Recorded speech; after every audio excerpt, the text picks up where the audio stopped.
दोस्तों राजेश अपनी 14 साल की बेटी प्रिया के साथ शारीरिक संबंध बना रहा था और वह इतनी दर्दनाक तरीके से संबंध बना रहा था कि प्रिया की हालत खराब होती जा रही थी।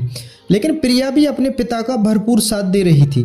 इन दोनों की खूबसूरत सिसकारियां पूरे रूम में गूंज रही थी। लगभग 1 साल तक इन दोनों का खेल चलता रहा, लेकिन 1 साल के बाद इन दोनों के साथ कुछ ऐसा होता है दोस्तों, जिसे जानने के बाद आपके रोंगटे खड़े हो जाएंगे। आप भी हैरान और परेशान हो जाओगे। इसलिए दोस्तों इस कहानी में आप अंत तक जरूर बने रहें। दरअसल दोस्तों यह सच्ची कहानी गुजरात की है, जहां पर राजेश नाम का एक व्यक्ति अपने परिवार के साथ रहा करता था। अच्छा, राजेश की शादी हो चुकी थी। राजेश के 2 बच्चे थे। बड़ा बेटा 8 साल का था और छोटी बेटी 6 साल की थी। राजेश की अगर कारोबार की हम बात करें तो उसका दूध का कारोबार था और घर पर ही उसका कारोबार था। पैसा अच्छा खासा आता था, किसी तरह की कोई दिक्कत परेशानी नहीं थी। राजेश का अपनी पत्नी के साथ अक्सर झगड़ा हुआ करता था। जब वो रात में अपनी पत्नी के साथ संबंध बनाया करता था तो उसकी पत्नी एक ही बार राजेश को संबंध बनाने देती थी, लेकिन जब राजेश दूसरी बार संबंध बनाने की कोशिश करता था तो उसको मना कर देती थी और संबंध बनाने नहीं देती थी। इस पर राजेश को गुस्सा आ जाया करता था और वह उससे मारपीट शुरू कर देता था, को गाली गलौज देना शुरू कर देता था। एक दिन दोस्तों मामला इतना बढ़ जाता है कि उसकी पत्नी राजेश को छोड़कर और अपने दोनों बच्चों को लेकर अपने मायके चली जाती है और राजेश से कहती है कि मैं तुम्हारे साथ एक पल भी नहीं रह सकती हूँ, तुमसे तलाक ले लूँगी। अब राजेश अकेला हो जाता है। घर उसको काट खाने को दौड़ने लगा था।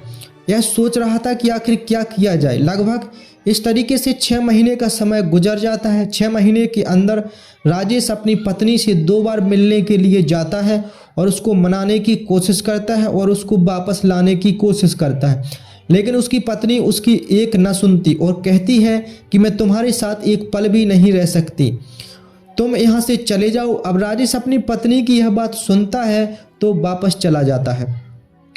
अब यही सोचने लगता है कि आखिर अब क्या करेगा, क्योंकि वह तो अकेला हो चुका था। जो उसकी शारीरिक ज़रूरत है अब कैसे उसकी पूरी होगी। इसलिए उसने एक प्लान बनाया और अपने दोस्त से कहा कि वह दूसरी शादी करना चाहता है। उसके लिए कोई ऐसी महिला बताएं जो उससे शादी कर सके। उसके दोस्त ने कहा कि आप मुझे 1 या 2 महीने का समय दे दीजिए, मैं 1 महीने के अंदर ऐसी कोई महिला बताऊंगा जो आपसे शादी कर सकेगी। 1 महीने के बाद उसके दोस्त ने एक ऐसी महिला बताई जो विधवा थी। उसके पति का एक्सीडेंट हो चुका था, वह दुनिया से जा चुका था। अच्छा, उस महिला की एक 12 साल की बेटी भी थी जो उसी के साथ रहा करती थी। जब उसके दोस्त ने कहा कि उसकी एक 12 साल की बेटी है और वह महिला विधवा है और शादी करना चाहती है, तो तुम्हारे लिए ये और बिल्कुल परफेक्ट रहेगी, आप इससे शादी कर लो। राजेश को उसकी बात पसंद आ जाती है और वह कहता है कि ठीक है, मैं तैयार हूँ। आप कुछ दोस्त वगैरह मिलते हैं और मिलने के बाद एक मंदिर में जाकर राजेश उस महिला से शादी कर लेता है। अब राजेश उस महिला को अपनी दुल्हन बनाकर घर लेकर आ जाता है। इन दोनों का वैवाहिक जीवन बड़े अच्छे से गुजर रहा था। राजेश की शारीरिक ज़रूरतें पूरी होने लगी थी, उस महिला की भी शारीरिक ज़रूरतें पूरी होने लगी थी। किसी तरह की कोई भी दिक्कत परेशानी नहीं थी। राजेश का जो कारोबार था वह काफ़ी अच्छा कारोबार था। पैसे से लेकर तो किसी तरह की कोई दिक्कत ही नहीं थी।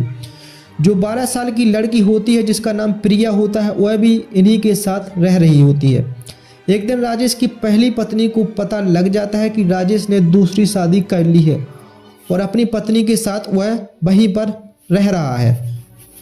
लेकिन उसकी पत्नी को कोई फर्क नहीं पड़ता, क्योंकि उसकी पत्नी ने तो उसको हमेशा के लिए छोड़ने का प्लान बना लिया था और उससे तलाक लेने का पूरा प्लान बना लिया था कि वह अब राजेश के साथ एक पल भी नहीं रहेगी, वह उससे तलाक ले लेगी। इसलिए दूसरी शादी करने के बाद भी पहली पत्नी को कोई फर्क नहीं पड़ा। धीरे धीरे इस तरीके से लगभग 9 महीने का समय गुजर जाता है। राजेश की जो दूसरी पत्नी थी वह गर्भवती होती है, वह बच्चे को जन्म देने वाली होती है, तो उसकी हालत ख़राब हो रही होती है, उसको काफ़ी पीड़ा हो रही थी। इसलिए राजेश उसको एक नज़दीकी नर्सिंग होम लेकर जाता है और वहाँ पर जाकर उसका चेकअप वगैरह कराता है। डॉक्टर उसे भर्ती कर लेते हैं, लेकिन सबसे बड़ी दिक्कत यह थी कि उसकी पत्नी का जो बच्चा होने वाला था वह अंदर पेट में ही वह बच्चा मर चुका था। इस पर उस महिला को काफ़ी परेशानी हो रही थी, काफ़ी दर्द सहन कर रही थी। धीरे धीरे लगभग 1 घंटे का समय गुजर जाता है, उस बच्चे का जन्म नहीं होता है और दर्द के मारे उस महिला की वहीं पर मौत हो जाती है। अब बच्चा तो पहले ही मरा हुआ था पेट में, अब उस महिला का भी वहीं पर मौत हो जाती है। जब डॉक्टर साहब उनको बचा नहीं पाते हैं तो राजेश से कहते हैं कि हम आपकी पत्नी और आपके बच्चे को नहीं बचा पाए हैं। राजेश अपनी पत्नी को अस्पताल से लेकर घर आ जाता है और उसका अंतिम संस्कार कर देता है। अब राजेश फिर से अकेला हो चुका था, खोया खोया हुआ रहने लगा था। ना ही वह किसी से बात करता था और ना ही वह किसी से बोलता था। इस तरीके से लगभग धीरे धीरे वह 6 महीने का समय और गुजर जाता है। उसकी सौतेली बेटी लगभग 14 साल की हो चुकी थी। एक दिन राजेश घर पर अकेला बैठा हुआ होता है। उसकी सौतेली बेटी नहाने के लिए बाथरूम जाती है और जब बाथरूम से बाहर निकलती है तो उसका पूरा शरीर भीगा हुआ था। उसके कपड़े भीगे हुए थे, उसके भीगे हुए कपड़ों में पूरा शरीर नग्न दिख रहा था। जब राजेश की नज़र अपनी सौतेली बेटी के ऊपर जाती है तो उसका दिमाग खराब हो जाता है। वह सोचने लगता है कि आखिर यह जो इसका शरीर है, इतना गदराया हुआ शरीर है, आखिर अगर यह शरीर उसे मिल जाए तो उसकी ज़िंदगी ही बदल जाएगी। क्योंकि वह यह सोच रहा था तो उसकी सगी बेटी तो हो नहीं सकी, यह सोच रहा था तो उसकी सगी बेटी तो है नहीं, उसकी दूसरी पत्नी की बेटी है, उसकी सौतेली बेटी है। अगर यह उसके साथ गलत काम करेगा तो कोई दिक्कत परेशानी नहीं है। अब वो यही सोच रहा था तो उसने अपने दिमाग में एक खौफनाक प्लान बनाया। उसने सोचा कि इसको ब्लू फिल्म के देखने को सबसे पहले लत लगाई जाए और जब उसको ब्लू फिल्म की लत लग जाएगी तब उसके साथ बड़ी आसानी से संबंध बना लेगा। अब एक दिन जो है वह बैठा हुआ था, वह अपनी सौतेली बेटी को अपने पास बुलाता है और बैठाता है और मोबाइल में जो है तरह तरह की वीडियो चलाने लगता है, ब्लू फिल्म चलाने लगता है। जब उसकी सौतेली बेटी यह सब देखती है तो वह नाराज़ हो जाता है और कहती है कि नहीं पापा, यह क्या देख रहे हो आप, तो क्या देख रहे हो आप तो गंदे हो। तो राजेश कहता है कि नहीं बेटा, यह सब अच्छा है और आगे चलकर आपको बहुत अच्छा लगेगा, आपको इससे बहुत सीख मिलेगी। तो उसकी बेटी भी उसकी बात सुनकर यह सब वीडियो देखने लगती है। वीडियो देखते देखते वह उत्तेजित हो जाती है, राजेश भी उत्तेजित हो जाता है, लेकिन वह यह नहीं सोचता कि वह अब भी उसके ऊपर हाथ नहीं डाले। वह सोचता है कि कुछ महीने और गुजर जाएंगे, उसके बाद वह उसके ऊपर हाथ डालेगा। अब उसकी सौतेली बेटी को यह सारी वीडियो अच्छी लगने लगी थी। वह कभी कभी अपने सौतेले बाप से फ़ोन लेकर गंदी वीडियो ब्लू फिल्म देखा करती थी। अब इस तरीके से लगभग 1 महीने का समय गुजर जाता है। जो प्रिया को अब ब्लू फिल्म देखने की लत भी लग चुकी थी। राजेश को अंदाज़ा हो चुका था कि उसको अब ब्लू फिल्म देखने की लत लग चुकी है, अब यह सही समय है उसके साथ संबंध बनाने का। तो एक दिन रात में राजेश अपनी सौतेली बेटी को अपने पास बुलाता है और अपने पास सोने के लिए उससे कहता है कि तुम मेरे पास सो जाओ, आज हम दोनों एक साथ ही सोएंगे। वहीं पर यह दोनों लेटे हुए थे और ब्लू फिल्म देखने लगते हैं। उसके बाद जो प्रिया है वह उत्तेजित होने लगती है, राजेश भी उत्तेजित होने लगता है, उसके शरीर पर हाथ फेरने लगता है, उसको जगह जगह से छूने लगता है और राजेश एक ही झटके में अपनी सौतेली बेटी को निर्वस्त्र कर देता है। उसके शरीर पर एक भी कपड़ा नहीं होता। यह सब प्रिया को अच्छा लग रहा था क्योंकि प्रिया ने जो वीडियो में देखा था वह वैसा ही राजेश उसके साथ कर रहा था, क्योंकि वीडियो में वह सब जान चुकी थी कि आखिर इसमें होता क्या है, कितना मज़ा आता है, कितना क्या होता है। ऐसा प्रिया वीडियो देख कर जान चुकी थी और उसको ब्लू फिल्म देखने की लत लग चुकी थी। अब राजेश भी अपने कपड़े उतार देता है और लगातार उसके साथ छेड़खानी करने लगता है। लगभग 15 मिनट के बाद वहाँ उसके साथ संबंध बनाने लगता है। अच्छा, प्रिया को तो अच्छा नहीं लगता, उसको दर्द होने लगता है। वह कहती है कि पापा मुझे छोड़ दीजिए, मुझे बहुत दर्द हो रहा है। लेकिन यह इंसान उसे कहाँ छोड़ने वाला था, यह लगातार उसके साथ शारीरिक संबंध बना रहा था।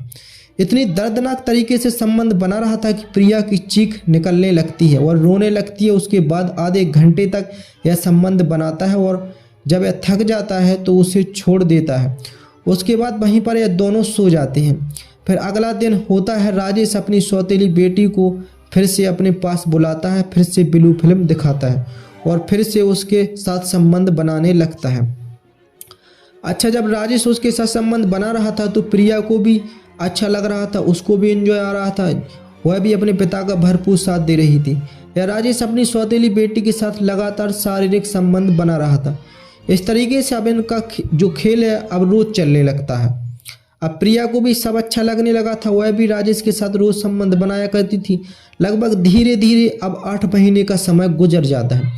प्रिया एक दिन आंगन में खेल रही होती है। पड़ोस की महिलाओं की नज़र प्रिया पर पड़ती है और उसके पास आती हैं और उसका बड़ा हुआ पेट देखती हैं। तो उन महिलाओं को समझने में ज़्यादा वक्त नहीं लगा कि प्रिया गर्भवती है, इसलिए वह प्रिया को लेकर एक पास के नर्सिंग होम में जाती हैं और वहां पर जब उसका चेकअप करती हैं तो डॉक्टर यह पुष्टि करते हैं कि प्रिया 8 महीने की गर्भवती है। जब आस पड़ोस वाले गांव के लोग यह सब सुनते हैं तो दंग रह जाते हैं, परेशान हो जाते हैं, उनके रोंगटे खड़े हो जाते हैं। उन्हें पड़ोस में से एक व्यक्ति जो है पुलिस को इत्तला कर देता है, क्योंकि यह पॉक्सो एक्ट का मामला था, नाबालिग लड़की का मामला था। जब पुलिस यह खबर सुनती है तो तुरंत पुलिस वहां पर पहुंच जाती है और लड़की को अपने कब्जे में ले लेती है। लड़की से पूछताछ करने लगती है कि आखिर बेटा तुम्हारे साथ यह सब किसने किया, क्या तुमने अपनी मर्जी से यह सब करवाया है? क्योंकि लड़की अभी नासमझ थी और गर्भवती हो चुकी थी, इसलिए लड़की जो है बताने में थोड़ा हिचकिचा रही थी। लेकिन जब उससे थोड़ा सख्ती से पेश आती है पुलिस तो वह टूट जाती है और पूरी कहानी बताती है कि जो उसके सौतेले पिता राजेश हैं वह उसके साथ रोज रात में यह सब हरकत करते हैं और उसको ब्लू फिल्म दिखाया करते हैं। जब पुलिस यह बात सुनती है और पूरे गांव वाले जब यह बात सुनते हैं तो दंग रह जाती हैं, परेशान हो जाती हैं, उनके पैरों के नीचे जमीन खिसक जाती है। अब तुरंत ही राजेश को पुलिस गिरफ्तार कर लेती है और उसको थाने लेकर जाती है और सबसे पहले तो उसकी खातिरदारी की जाती है, बढ़िया तरीके से डंडों से उसको मारा जाता है। उसके बाद उससे पूछताछ की जाती है और पूरी कहानी जब राजेश बताता है तो पुलिस भी दंग रह गई और गांव वाले भी दंग रह गए।